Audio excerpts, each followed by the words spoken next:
Governor Edwards, when I think about flattening the curve, I think back to 2016. In August of 2016, we had a deluge in Louisiana. 30 inches of rain in a very short period of time caused catastrophic flooding.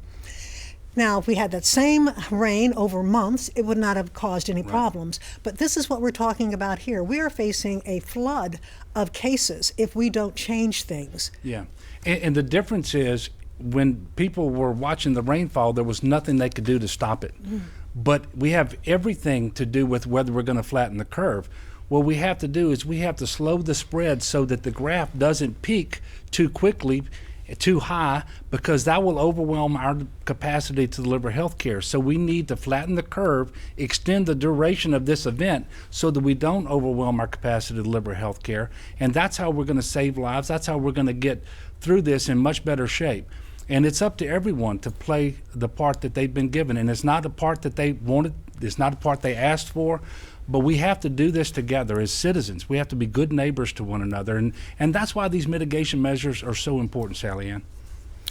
Now, thank you very much, Governor. We have some medical experts here tonight who are going to give us an update on what we can expect. Dr. Alex Bu is the Assistant Secretary of Public Health for the Louisiana Department of Health, and Dr. Catherine O'Neill is an infectious disease specialist with Our Lady of the Lake Hospital in Baton Rouge.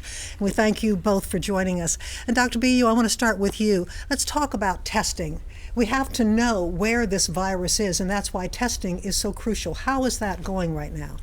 Well, we've seen a dramatic increase in the capacity to test and frankly, in the numbers of tests across the state. It's kind of breathtaking to just take ourselves back 2 weeks when we had our first case. And where we were as a state in what we thought was going on, and certainly our ability to test. We now have commercial tests available. Over 6,000 of those, over 4,000 of those, or nearly 6,000 of those have been reported. We have our own state lab that has increased its capacity just in the last week, improved its efficiency by 35%, really enabling us to answer critical questions that make an impact on care. Does somebody need to be quarantined in the hospital or isolated in the hospital, using up valuable protective equipment or not? Can we move them to a lower level of care? And most importantly, do we need to reach out to other people who may have been exposed to this individual? And testing is what can answer that question for us and let us know how the spread may be going. And Dr. O'Neill, we've heard about treatments that might be available. What is available right now? What's available right now is supportive care. There are lots of medications that we've been hearing about in the news and medications that people have tried in the United States, mostly under clinical trials, but some of the newer agents that we've heard a lot of promise about are actually available to patients with underlying rheumatologic diseases. We've heard about those medications, but they haven't been proven to work. And so we are using those only as part of clinical trials. At this point, we don't know if they work effectively, and studying them is the only way to know if they work. We've also seen some drug shortages, and there are people in the United States who need those medications to control their disease. So we're trying to use these medications as part of a clinical trial so that we can do it in a systematic fashion and know if they really work. And a vaccine is what, more than a year away? A vaccine is at least a year away, because just like medications, we have to study the vaccine, make sure it's safe and effective before we give the vaccine. Now, we have gathered important questions from the public and hope to answer many of them tonight. For the questions we are not able to get to, we're going to post those answers to lpb.org/COVID-LA. Dr. Bu, one of the questions that we have received came from someone, her name is Deborah, and she lives in Metairie. She says, my husband may have been exposed to someone with the coronavirus.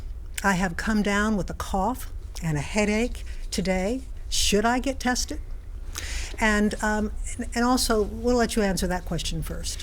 Sure. So certainly our recommendation is that if somebody knows that they've been in close contact with somebody who has COVID-19 or has been infected with the coronavirus, we do want the people that they've been around to be monitoring for symptoms, looking for fever, looking for shortness of breath, cough, Now sore throat's been added to that list because we're learning more about this virus over time. And if they develop those symptoms, the most important thing is to call the provider, call your primary care provider, explain what's going on, and certainly get the advice on whether you need to be tested or not. In this particular case, I'm not hearing that the husband who might have been exposed had any symptoms, but it's still always the right answer to go ahead and call the provider and see what kind of advice they're getting about testing. Okay, Dr. O'Neill, our next question comes from Emma from Lake Charles. How long is a person contagious even if they are asymptomatic? And that is so frightening for so many people, that you can be contagious even before you have symptoms. That's a great question. Right now, the guidance is that if you've had the infection, that you take precautions for at least 14 days, because we know that there are some people who can shed for a prolonged period of time. In any respiratory illness, if you're asymptomatic, you probably shed less than a person who's actually had the infection, so that makes it safer. The other thing that we know about this novel coronavirus that is very different from its cousins like SARS is that you shed a lot at the beginning of the infection, and then it tapers off fairly quickly. So there's a new study out of Germany that shows that by about day 8 of your illness, you're really not infectious at all. We can find the virus there if we use highly scientific techniques like PCR to find parts of the virus, but you're probably not infectious anymore. Okay, let's very quickly, Dr. BU, when can we expect this virus to peak in Louisiana? Well, I wish I knew the answer to that question. What I can say is we're looking at the data that we're getting every day on people who are confirmed cases, and trying to plot out, as the governor said, our rate of increase was remarkably high. But behind those numbers, there's also that our rate of testing was our ability to test was low initially. So what we're really finding out is the level of coronavirus that was already in the state. As we start to reach a steady state, we'll have a better chance of predicting. But the most important thing is we won't know really for another week or so whether the measures that we can all take and should be taking now are going to have the desired effect of reducing the spread of coronavirus. So it depends on all of us. That's right. We have a lot to say about what happens to our numbers in the coming days and weeks. Thank you both very much. The governor is going to stay with us. Coming up next, we are going to switch topics and talk about how this crisis is impacting the state's businesses, jobs, and workers. But first, here are some helpful resources.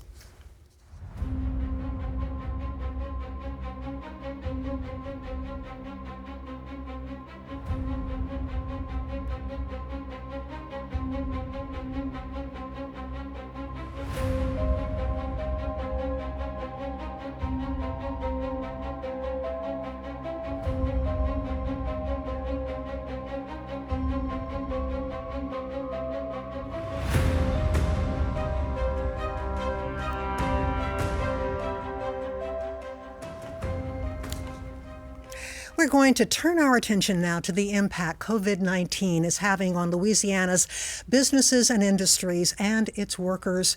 I want to introduce to you Kimberly Lewis Robinson, who is Secretary of Revenue for the state of Louisiana. Ava Dejoie, Secretary of the Louisiana Workforce Commission, and Marquita Walters, who is Secretary of Children and Family Services. First, Governor, a lot of people are living from paycheck to paycheck. They're in a desperate situation right now. They are, and my heart goes out to them, and I know this is a very difficult situation. And obviously we're going to do everything that we can to bring relief to these individuals just as soon as we possibly can. And look, we want to stand our economy back up and get people back to work, get businesses back open. But our first order of priority is to limit this spread, try to make sure we don't overwhelm our capacity to deliver health care. But for example, we've requested and have been given statewide Small Business Administration, they granted that request. So those SBA loans are available to small businesses all across the state, regardless of which parish they're in. So that's available to small businesses. We're looking into, and you're going to be talking to Ava Dejoie in just a minute about unemployment benefits. We've got SNAP benefits that individuals can take advantage of in many cases. And so we're trying to bring everything to bear, and we're watching Congress because Senate has taken up phase 3 of coronavirus legislation, and we really need them to pass some meaningful legislation so that we can get some money into people's pockets and into their banks accounts, get these businesses shored up so that when we come out on the other side, we'll be positioned to start moving forward again. And Secretary Dejoie, tell us about the unemployment applications. Well, the best place to go to apply for unemployment benefits is online at www.laworks.net. We have a team working answering our call center from 8 a.m. to 7 p.m., but you can go on and apply for benefits online 24 hours a day. In fact, I encourage people to try and apply during off hours. We had a full contingency working over the weekend. We've pulled more staff, and the staff really does understand that this $247 is the lifeline for so many people. It's not like after Katrina, where I can remember my own family had 4 generations in the house. Everyone was cooking. Everyone was bringing food over.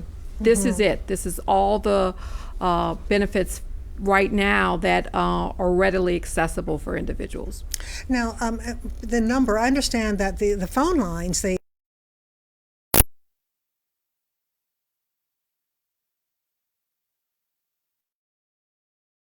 at LWC, we had 71,000 people apply for benefits as of Saturday evening at midnight. 71,000. That's up from an average of 1,400 to 1,500 on a weekly basis. So our capacity is stretched thin. Our third-party administrator that manages the site for us shut down on Saturday, added in more servers, so we are increasing capacity. So how quickly would they be able to see these checks?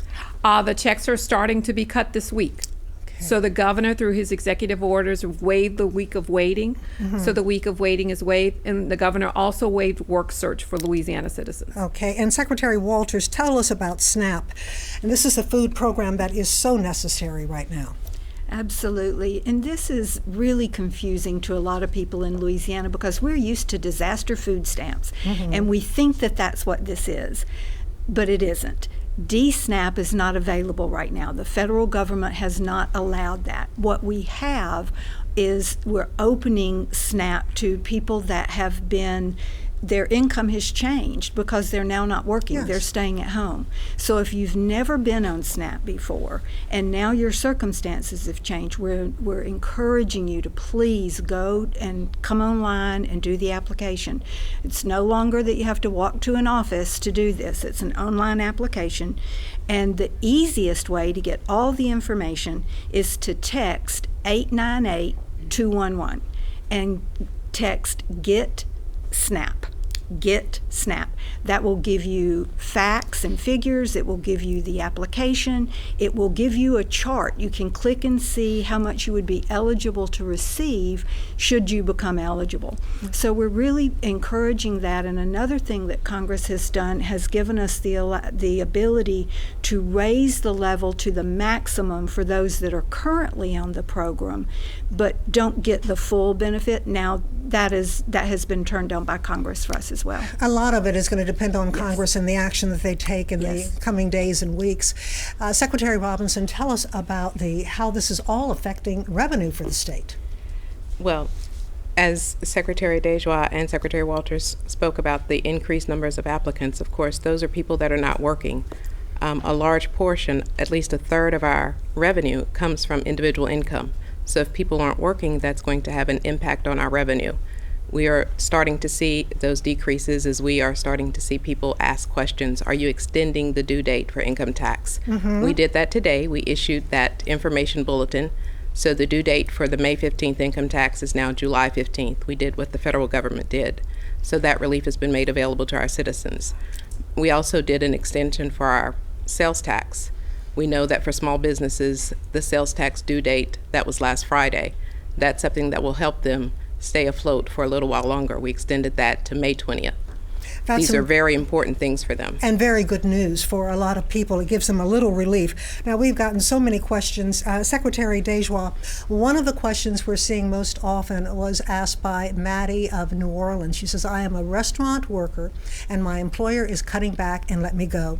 What type of assistance is available to me, especially in terms of health care? Well, our site, we're concerned primarily with, at the Workforce Commission, with your unemployment benefits, but we are messaging to individuals how to be able to access Medicaid expansion, and that information will be going out when someone receives their benefits and when they complete their weekly certification, because everyone that applies still has to complete a weekly certification. Okay, and Governor, our next question comes from Rachel of Mandeville. And she wants to know, will you freeze all monthly bills, rent, electricity, etc., in order to help residents stay in their homes to prevent the spread of this virus even more? Well, I can't freeze the bills, but what I can do is make sure that we're not going to allow people to go forward with evictions and foreclosures. We've already done that. The Public Service Commission has made sure that utilities will not be disconnected for failure to pay the bills as they come due. Now, we still encourage people to pay those bills if you can and so forth, but that relief has already been given. And I want to piggyback on something that was said a while ago with respect to health care.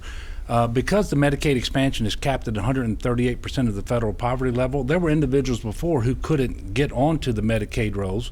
Now they potentially can. So if you've looked at this before and you weren't eligible, now you may be eligible, and it's something that you can take advantage of for your health care needs. Okay, and we have a question for Secretary Walters.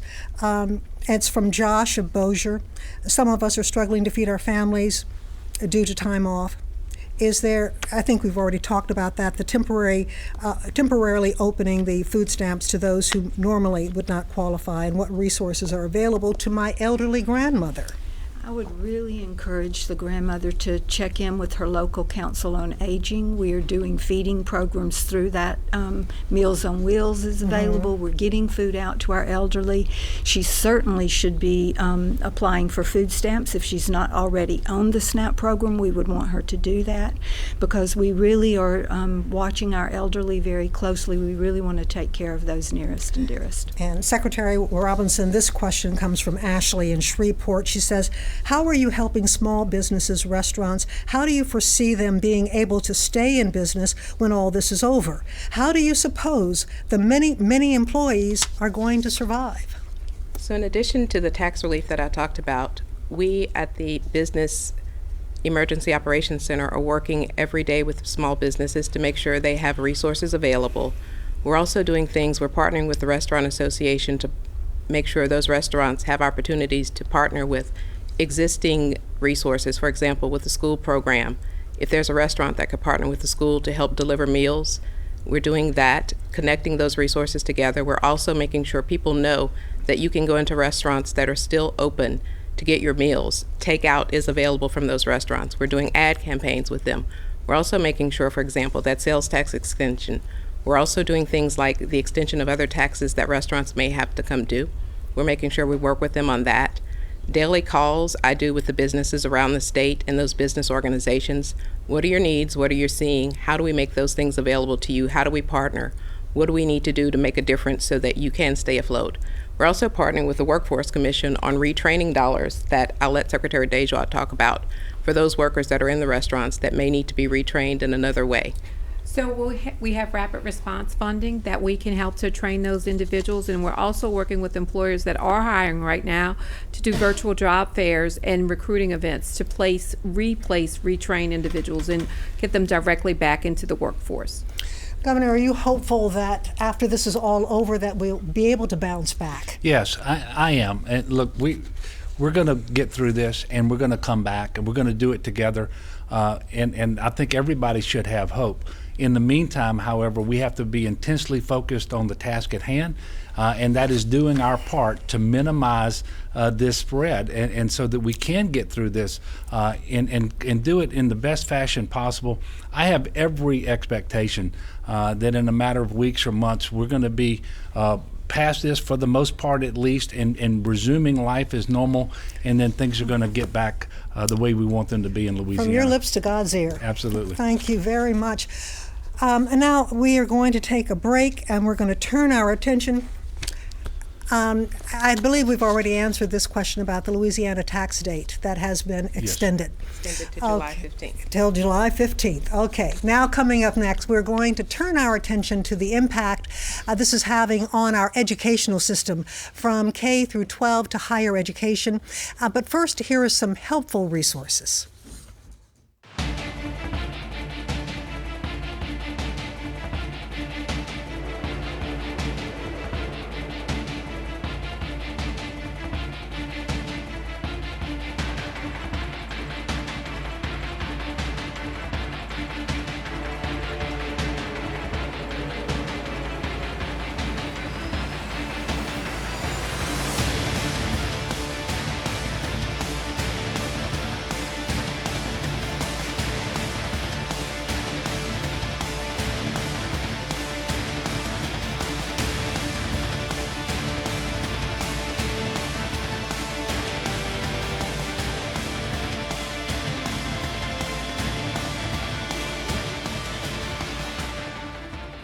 Thousands of Louisiana students are out of school because of the COVID-19 and are now transitioning to at-home and online learning environments. There are many questions about how the school year will conclude, and joining us now to talk about the impact on the educational system and resources for students, teachers, and families are Dr. Kim Hunter-Reed, Louisiana's Commissioner of Higher Education, Beth Ciano, who is the Acting Superintendent of Education, and Christina Melton, Deputy Director of the Louisiana Public Broadcasting. Governor, I want to start with you again. How realistic is it to expect that schools will reopen before the end of the school year? Well, we're going to evaluate that as the calendar rolls on and the facts change, and we closed them, I think, through April the 12th. Mid-April. Monday after Easter. Yeah, and so we're going to evaluate that. It's my hope that school can resume, but we know that even if schools resume, that the education has been disrupted to the point that there were some things that we needed to do. And so I requested, for example, I issued an executive order where I suspended certain statutory requirements related to testing and assessments and evaluations and instructional minutes and attendance and those sorts of things. And then Beth will tell you in just a little bit, I'm sure, that she then had to request a waiver from the U.S. Department of Education because of the Every Student Succeeds Act, where we had contractually obligated ourselves to do the things that I had suspended. We were told today by the president that those waivers would be forthcoming, and I don't know if we've received them yet. But this has been very disruptive, and I hate this for our children and our families. I'm asking our parents to do what they can to keep their children engaged now with as much educational programming, the distance education, if they have that opportunity, but do everything that they can to make sure that the children don't regress during this time that they are away from school. And Dr. Reed, I'm going to let you pick up there. Beth. Yes, well, we have made plans at the department to help immensely with regards to support to K-12 education. We are developing plans that accommodate scenarios that bring the kids back in mid-April. And I'm sorry, Superintendent Ciano. Thank you. I apologize. But we're also realize that there's unanswered questions as indicated by the governor. So we are developing other plans as well that will give us other timelines to work on. We have also worked very hard to obtain some regulatory flexibilities, as the governor mentioned, that will allow things that will make these uncertain times easier. For example, we have already applied and been granted an approval for the federal waiver that allows for assessment to be set aside for this year in these particular times. And now, Dr. Reed, tell us about the college seniors. They're concerned about whether they're going to be able to graduate, and how is this going? Well, obviously, we're trying to make sure that we're doing everything we can. As the governor mentioned, this is a stressful time. All of our colleges and universities, public and private, have transitioned to remote learning or online learning. So our faculty and staff and IT have done an amazing job to try to support our students. Students are creating community. Obviously, that's important. And we want to make sure that we're doing everything we can, as the governor mentioned, to make sure that students are on track to complete. The first priority the governor gave to us was to support the healthcare surge. And so we have over 600 nurses who are near completers that are on track to finish in May or early. We have medical residents that we hope to have, that have matched in Louisiana, that we hope to have on the front line early. Community colleges are supporting everything they can do to support the state labs. If they have protective gear, they're donating it to their local hospitals. So this is an all hands on deck. We recognize it's extremely stressful for our students, but I'm proud of the work that is being done to try to support and to bend the curve. And it's going to be very necessary to get people into these medical positions right away. So the normal course that they may have taken before all of this, they're going to be rushed to the front line, nurses and doctors. Absolutely. We are trying to make sure that everyone that has an opportunity to finishes on time or early.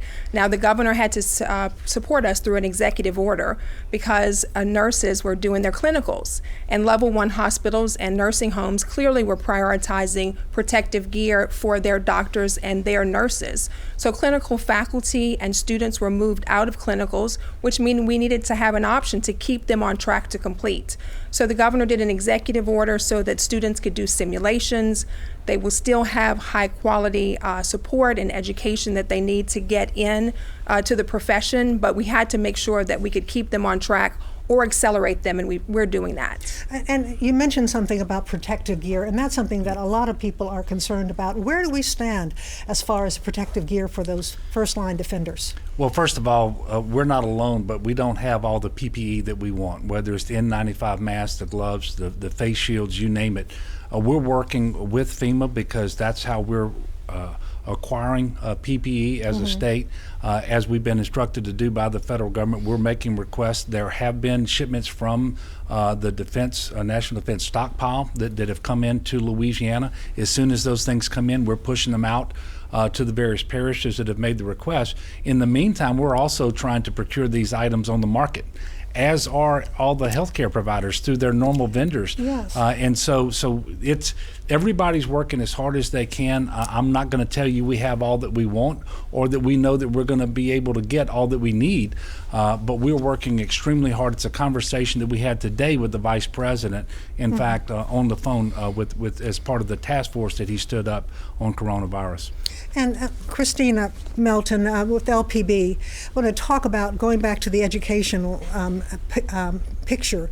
You have really been on the front line in trying to reach out to students through public television. We have, and I can speak to this as a mom with 3 boys at home doing distance learning now. So this is a stressful time, and we know parents need support and help, and educators need support and help. And so LPB is doing all it can on multiple levels to really try to be there for our educators.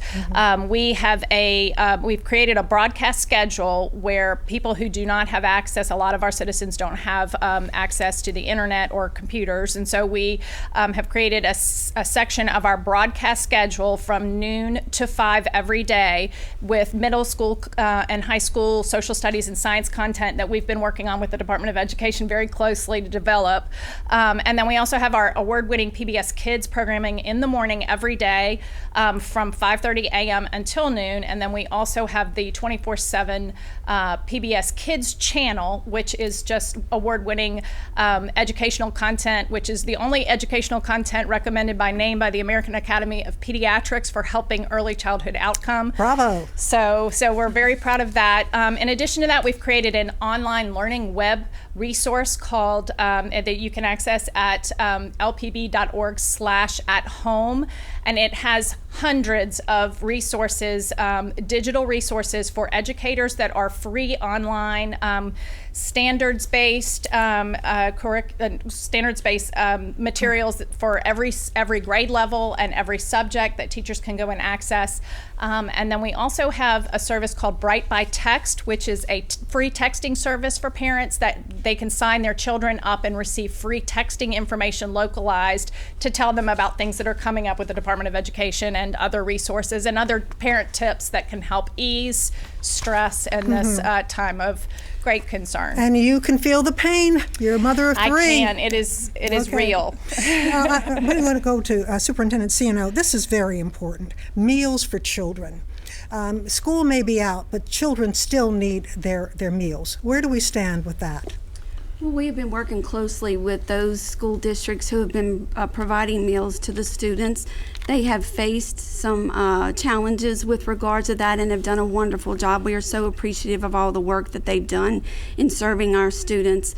We are working very closely with them to transition and answer a lot of questions between the last couple of days, and we'll work very cooperatively with in getting answers to how we move forward from here. Okay, and Superintendent, we have a question for you from Sapphira of Shreveport. She says, with school closures and the suspension on standardized testing, what will be the impact on the 2021 school year, grade placement or graduation? And what plan is in place to ensure accurate performance levels and grade placements? Well, that's what I spoke of earlier. We are running scenarios right now that look to the future of re-engagement and what that might mean to our students. Things are uncertain at this time, so we have several plans in place to make sure that we can address whatever comes next. I guess there's concern about, will the child be promoted to the next grade? Will there be a problem with the online learning? Is the online learning going to be sufficient to assess the appropriateness of promoting the child? Well, I think we really need to examine that closely. We are working on examining that right now, look to what might be best for the children. And we have a question here for Christina Melton, and this comes from Julie of Chalmette. How do we keep our children socially engaged? And you've been talking about that, and that's what LPB is all about. Absolutely. And one of the things with having your children home, I mean, it's a stressful time, but it's also a time to enjoy your children and take them for walks and play with them, play games with them, play educational games with them, read with them. There are so many resources that are available. I know people are confined to home, but they also now with social media can communicate with each other much more than they have been able to in the past, and that can keep them connected. Okay. All right. Now, talking about the health crisis with children, as a mother of 3, you have children at different levels. I have my grandson. He wants to go back to kindergarten. Right. He wonders why he's not there. What do you say to children about this health crisis? Well, PBS has a number of very age-appropriate resources to help you talk to your children about this crisis and to help alleviate their fears, reassure them, be honest with them. And so a lot of the resources are on the webpage that I mentioned, and they're age-appropriate, and they really are very helpful. Okay, and we have a question now for Superintendent Ciano, and this comes from Karen in Kentwood. People in the very rural areas don't have access to internet or decent cell phone services. My child's school has moved to online learning. How can I help my child continue with schoolwork without her falling behind? Well, the department is very concerned and wants to help with continued learning and minimize that learning loss during this period of time. In fact, this week we'll be releasing toolkits to educators, and those toolkits will give us examples of ways to engage the students. Distance learning takes many forms. It doesn't necessarily have to be solely about technology. Parents should always seek assistance from their schools or their school districts with regards to possible free internet access or possible devices that can be taken home. But the toolkits that we will put out to help educators can mean that they can either use technology or perhaps it will not need any technology at all to help engage those students. And I want to ask you, go ahead. To add to that, I know that the state librarians are identifying all the places that you can access with free Wi-Fi. I know that LSUA is providing for K-12 students and our colleges and university students a place where you can park safely in your car and access the Wi-Fi from that institution. So I certainly want to support what Beth said about it doesn't all have to be about technology, but the digital divide is real. And so we have to think about how do we support students where they are and how do we build capacity in the future to really make sure that we don't have haves and have-nots when it comes to technology. Well, we have a lot of students who look forward to graduation, Yes. whether on the college level or the high school level. That's right. Graduation could be very different this year, couldn't it? Will we have big stadiums filled with graduates and their proud parents? I'm so glad you asked this question because I want to make sure, and I know the governor and I have talked about this, the class of 2020, we want them to know, the high school students and the college students, we are going to celebrate you. I don't know when it will be, I don't know how it will occur, but those students that have worked tirelessly to make sure that they have the grades to go on to college, or college students that have worked so hard, some of them first in their family to graduate, that have worked so hard, we will make sure that they will not be a footnote in this pandemic. We will celebrate those students at the right time. Absolutely. And I just want to say this has been an unprecedented challenge. And we're only a couple of weeks into it. It was 2 weeks ago today that we actually had our first confirmed case in Louisiana. And so we don't pretend that we have all the answers. But what I can tell you is everybody is working nonstop. to do the very best they can by the state of Louisiana, and that certainly includes our children. In fact, it includes our children probably more than any other group of people. And so I just want to thank all of these people. In fact, everybody who's been here tonight, not just for the work they've already done, but because of the work I know that they're going to continue to do on behalf of all the people of the state of Louisiana. Okay. Now, what about the TOPS program? And is that going to continue? I know this has taken a big hit on the budget. All this Well, I have every expectation that the TOPS program is going to continue, that we're going to find a way to make sure that we fully fund that program. It's a commitment that we've made to the kids of Louisiana. You know, if they take a certain curriculum, if they have a grade point average that meets the requirements in an ACT score, but there is no doubt we're going to have a lot of challenges. But working with the commissioner and the folks at LASWA that comes under the Board of Regents, we're trying to minimize the turbulence within the TOPS program and within the lives of seniors, high school seniors, who are looking forward to next year. And so we want to make sure that all those young people who should be able to participate next year are going to be able to do that. All right. Well, thank you all for joining us and talking about this very important subject, the education of our children. And there is so much more information here, and we will have it all online at lpb.org/COVID. And the emotional and mental stress can be heavy. When we come back, we're going to be talking to faith leaders and a mental health professional and take a few final questions. But first, here are more resources.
Mental and emotional health cannot be overlooked during this crisis.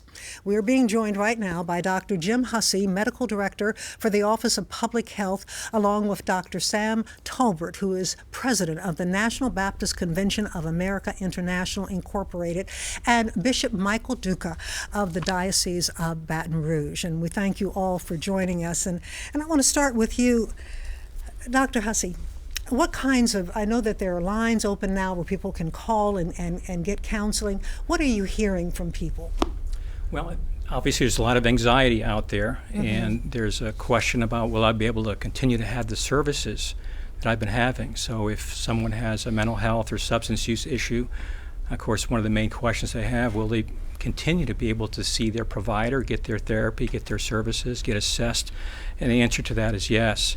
Obviously, everyone's challenged, but we've done a lot of work with the providers, with our managed care companies for Medicaid, and gained permission from the Centers for Medicaid and Medicare Services to extend access to services through telehealth, telemedicine, teletherapy. So that's one way we'll be able to continue that. They may not be able to go to their group sessions. And you make a very good point that when tensions rise, sometimes people are tempted to go back to alcohol, to drugs, and they need the therapy. That's an excellent point, and I'm glad you brought it up, because that is, unfortunately, something that a lot of people do, and they feel that maybe the alcohol or the cigarettes will calm them, when in fact they actually cause more problems. So, drinking alcohol is a depressant. It can cause depression. It decreases good sleep, and sleep is very important for mental health and physical health.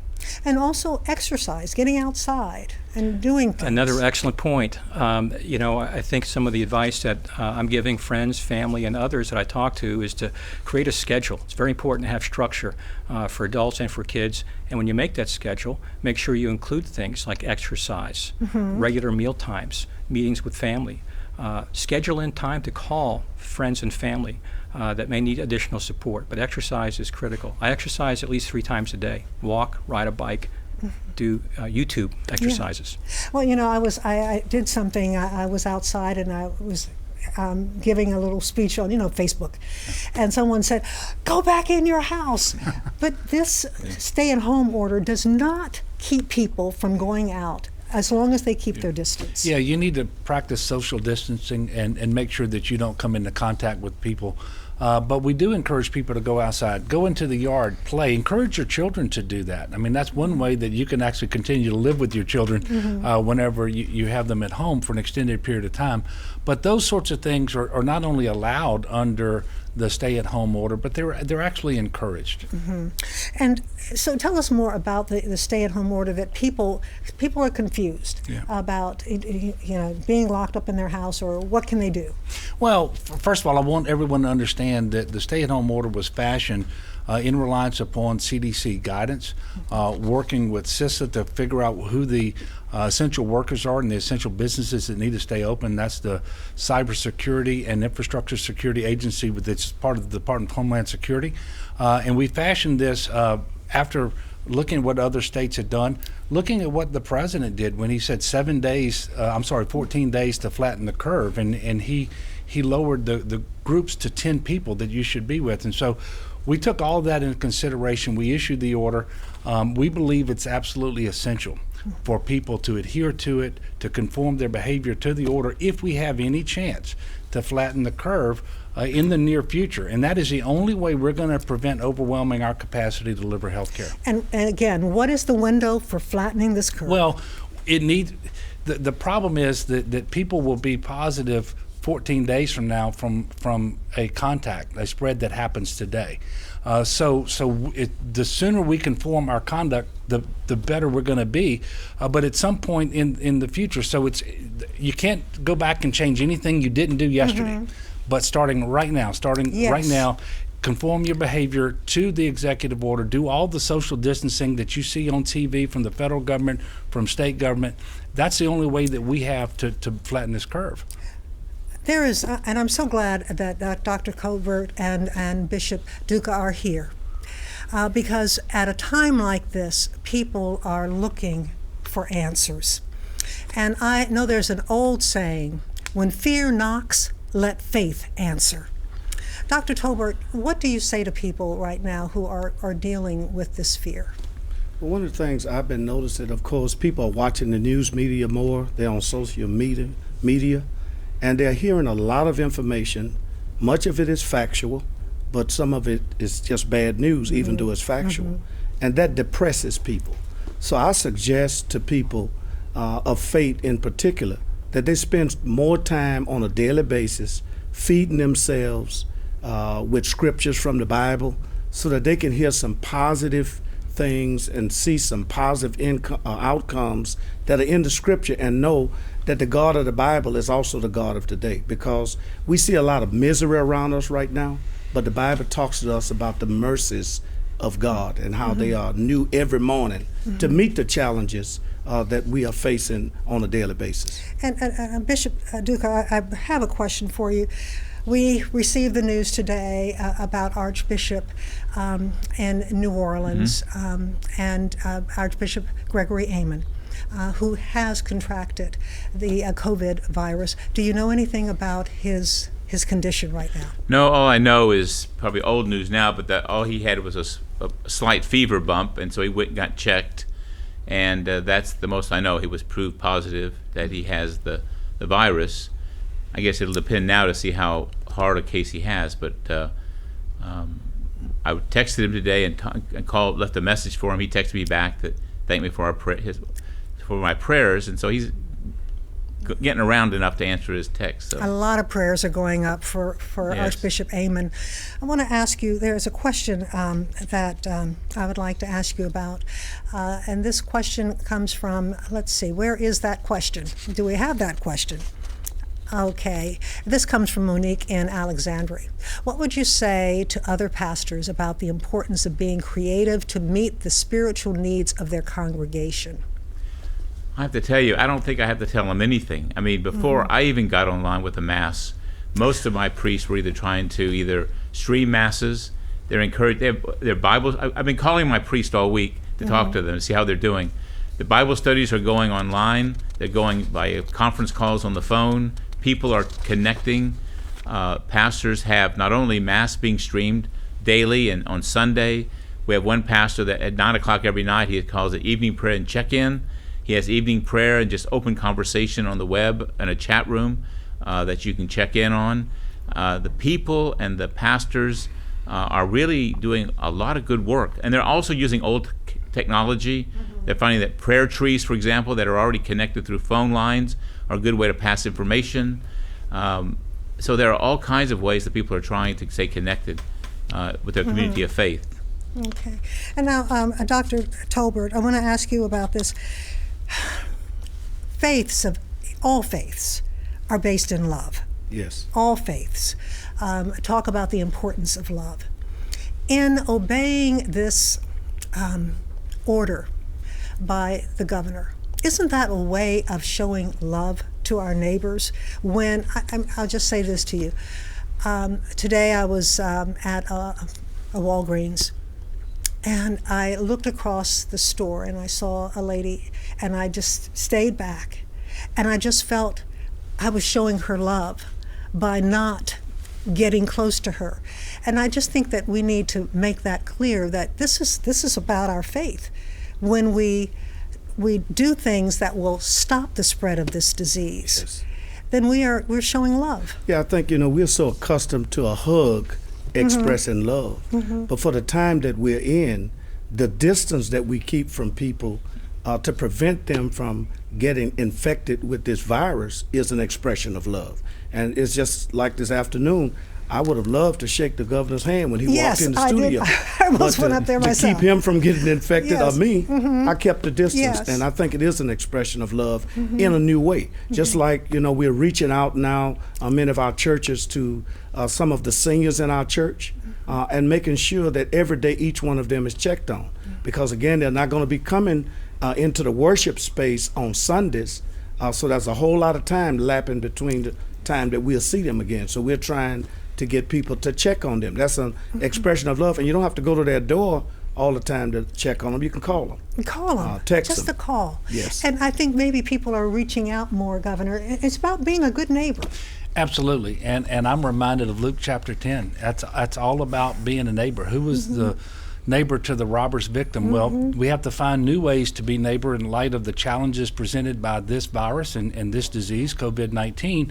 And I am very, very proud of the faith community, the faith leaders across the state of Louisiana, because in very short order, they have found ways not just to stay in touch with their particular congregations, but to serve as examples to people who may not go to their church or may not go to church at all. And so this is another example of what I see every time Louisiana is challenged. Every emergency, every disaster, people step forward, and their leaders, and nobody does that better than the faith leaders across the state of Louisiana. And I think also, there's been such a gap between the millennials and some of the other generations, but I see millennials coming together with some of our other generations, trying to help them, especially in the area of technology, because they're tech savvy. Yes. And so we can make use of that now and bridge the gaps. Yeah, that's a real blessing. And, Governor, we've gotten some questions, and I should ask you about this. People are concerned about daycare centers that are still open, and they wonder why the daycare centers are open, because there is no separation between a child and a daycare. And we're working with early learning centers across the state of Louisiana. We want those that can stay open to stay open. It's a difficult balance to strike, but for example, we need our healthcare workers to be able to go to work. And in many cases, they are not going to be able to go if they don't have some place that can take care of their children. And so we're trying to strike the right balance. We're working with the Department of Education, with the Department of Health, the Office of Public Health, to inform their early learning centers of exactly what changes they need to make in order to keep the children safe and to stay open if possible. And we're working with them every single day, Sally Ann. Okay, Governor, we have a question for you. This comes from Scott in Baton Rouge, and he says, are preparations being made to use sports arenas as makeshift hospitals in the event that local hospitals run out of space? Well, we're surging our capacity across the state of Louisiana within our existing footprint of hospitals first, because that is the obvious place to go, and the staffing challenges are just a little bit easier there. Then we're going to surge at our Tier 2 facilities, our long-term acute care facilities, for example, rehab hospitals. And then beyond that, we are going to have step-down units that we're going to have to stand up and create. We're working actively as I speak to identify the best possible locations, first in the New Orleans area in Region 1, because that's where the heaviest caseload is. But we're going to identify those areas, those facilities, I should say, across the state. And it's too early for me to say tonight what that's going to look like, but we know that we have to bring additional beds online for people who don't need the acute care or the ICU bed in a hospital, but they're not quite ready to go home either. And if we can get people out of the hospital sooner and have them move to those beds, then that's another way of increasing your surge capacity. And we're coming to the end of our program, and Governor, I want to give you a chance to give a final word. Well, thank you very much, Sally Ann. You know, the hour has gone by very quickly, and I want to leave everyone with this. The decisions that I've made have not been easy. I'm fighting to save our people, and I need every single person in Louisiana to be in this fight with me. We must flatten the curve in order to reduce the spread of the coronavirus in our state. We're not there yet. Everyone needs to follow the mitigation measures to minimize social contact and slow the spread. Nobody knows how long this is going to last, but we do know that right now Louisiana's trajectory threatens our ability to deliver care and to take all of the information that you've been given tonight during this program and use it. We know it works. We're posting updated information every day on our website at gov.la.gov. There are many life events like weddings, families, gatherings, reunions, birthday parties, and even funerals that have been altered because of this virus, and I am very sorry about that. But I know the heart of the people of Louisiana, and I know that we will celebrate and dance together again, and I want that time to come sooner rather than later.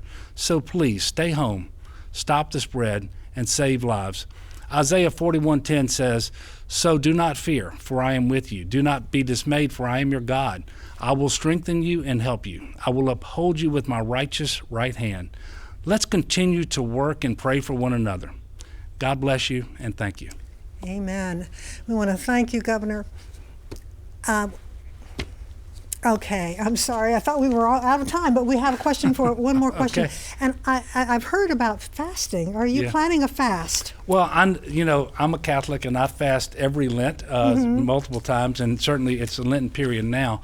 But I'm going to do a day of prayer and fast tomorrow, and I'm just going to encourage people across Louisiana, if they are of a like mind, to join me in that, so that we can unite our prayers together for our state, for our country, for everyone with the virus, for those who've already perished, and that we will be able to come together, flatten this curve, and take care of one another. All right. Well, Governor, I'm going to join you in that. Please do. Fasting and praying tomorrow. We thank you all for being here today. We are out of time, and you can get more information about this. You can see this entire program again at lpb.org/YouTube, and all the resources we've mentioned tonight are accessible through lpb.org/COVID. And remember, pray, prepare, and persevere. We're all in this together. Good night, everyone.